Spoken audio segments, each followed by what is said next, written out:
Graça e paz, meus amigos aqui do YouTube, mais uma vez estamos aqui de volta para estudar junto a Palavra de Deus. No vídeo de hoje daremos a continuidade às lições bíblicas da CPAD, no primeiro trimestre de 2022. O tema que estamos aqui estudando é a supremacia das Escrituras, a inspirada, a inerrante, infalível Palavra de Deus. Vamos para a lição de número 4, a estrutura da Bíblia. O texto áureo se encontra lá em Lucas 24, 44.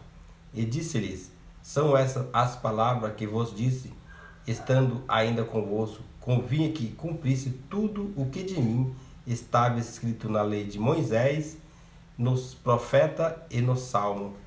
A verdade prática está nos dizendo assim: a Bíblia se divide em Antigo e em Novo Testamento, totalizando 66 livros divinamente inspirados. Toda ela é a nossa única regra de fé e prática. A leitura bíblica em classe se encontra lá em Lucas capítulo 24, do 44 ao 49. A palavra-chave dessa lição é estrutura. Vamos para o comentário. Introdução. A Bíblia Sagrada foi escrita em hebraico e grego em um período aproximado de 1600 anos, por cerca de 40 homens, e se estrutura em Antigo e Novo Testamento.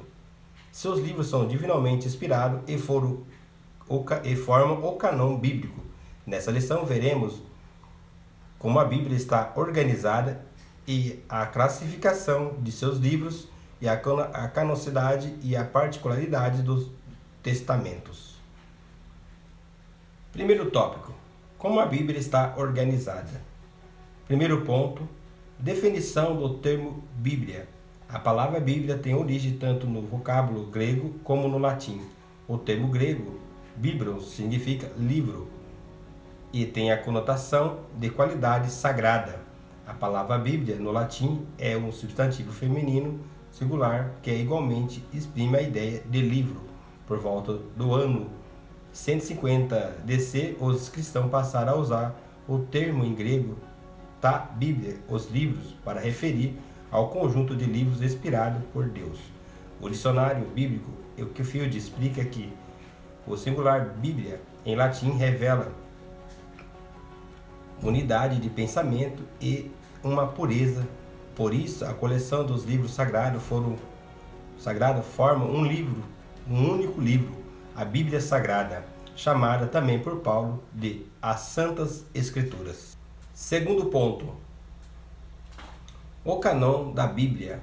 A expressão cânon procede do hebraico kaner, com sentido de vara de medir. O termo correspondente em grego é cânon, que significa régua. Deste modo, a teologia, o vocábulo cânon é empregado como norma de avaliação para identificar os livros sagrados. Em vista disso, o termo canônico passou a designar os 66 livros aceitos como divinamente inspirados.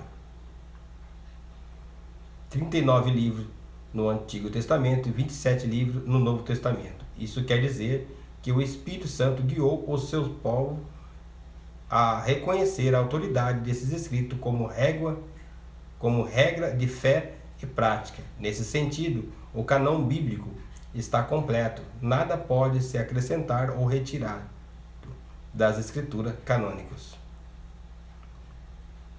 Terceiro ponto: os dois testamentos bíblicos. O termo testamento vem do latim, que é um traduzido da palavra grega diatek e do hebraico berit. Ambos os termos têm o sentido de aliança, pacto ou concerto de Deus com a humanidade. A expressão Antigo Testamento foi inaugurada por Paulo e refere-se aos livros dos judeus reconhecidos por Jesus como as Escrituras, a lei, os profetas e os salmos. O termo Novo Testamento foi usado para se referir ao cumprimento profético de Jesus como mediador da nova aliança. Essa expressão também passou a designar os escritos inspirados dos cristãos, igualmente reconhecido como as Escrituras. Segundo tópico, o Antigo Testamento. Primeiro ponto, os livros do Antigo Testamento. A classificação dos livros do Antigo Testamento, tal qual conhecemos hoje, é dividido no seguinte grupo: A. Pentateuco, lei, constituído por 5 livros, de Gênesis a Deuteronômio. B. Históricos, formado por 12 livros, de Josué a Esther. C. Proféticos, composto de 5 livros, de Jó a Cantares de Salomão. D. Proféticos, que se subdivide em profetas maiores, com 5 livros, de Isaías a Daniel, e profetas menores, com 12 livros, de Oséias a Malaquias. A divisão utilizada pelos judeus era tripartida: A. Lei. B. Os profetas. C. Os salmos ou os escritos. Apesar de a cultura judaica fazer categorização diferente o conjunto do Antigo Testamento, somos o mesmo 39 livros divinamente inspirados, tanto para os judeus como para os cristãos. Segundo ponto, a canonicidade do Antigo Testamento. Existem 3 fatores basilares na avaliação do livro canônicos, a saber, a inspiração divina, que atesta ser o livro inspirado pelo Espírito Santo. B. Reconhecimento do povo de Deus, que atestaram-se o livro era aceito como autêntico por seus primeiros leitores. C. A preservação pelo povo de Deus, que atesta se o livro era conservado como palavra de Deus. Por conseguinte, a confirmação desses elementos revela que, desde o início, os livros do Antigo Testamento foram recebidos e guardados como inspirados e autorizados por Deus, dotado de veracidade e de autoridades. Terceiro ponto, a particularidade do Antigo Testamento. Quase a tonalidade dos livros foram escritos em hebraico, chamado na Bíblia de língua de Canaã. Algumas porções foram escritas em aramaico, uma espécie de dialeto que deu origem à língua árabe.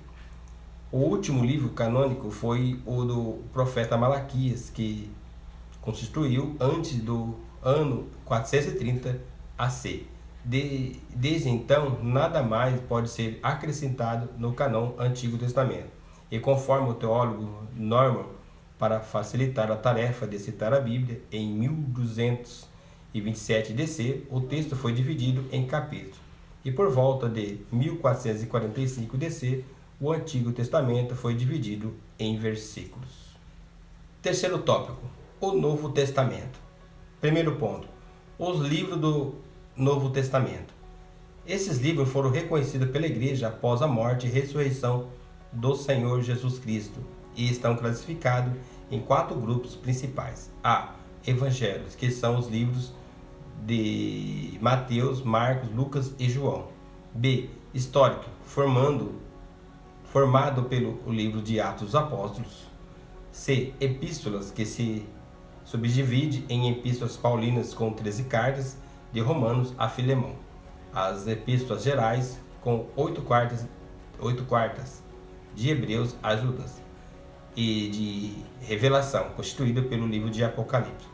O conjunto totaliza 27 livros inspirados e autorizados, que são chamados de canônicos.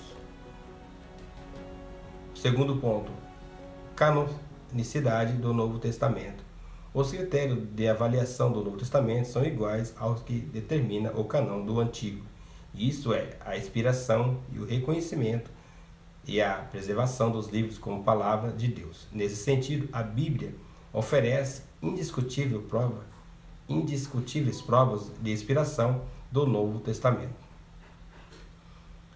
Quanto ao reconhecimento dos livros como fidedignos, desde o início, os escritos falsos foram refutados pela Igreja. Em relação à conservação das Escrituras, os primeiros cristãos adotaram a prática de leitura dos livros autorizados em suas reuniões e cultos.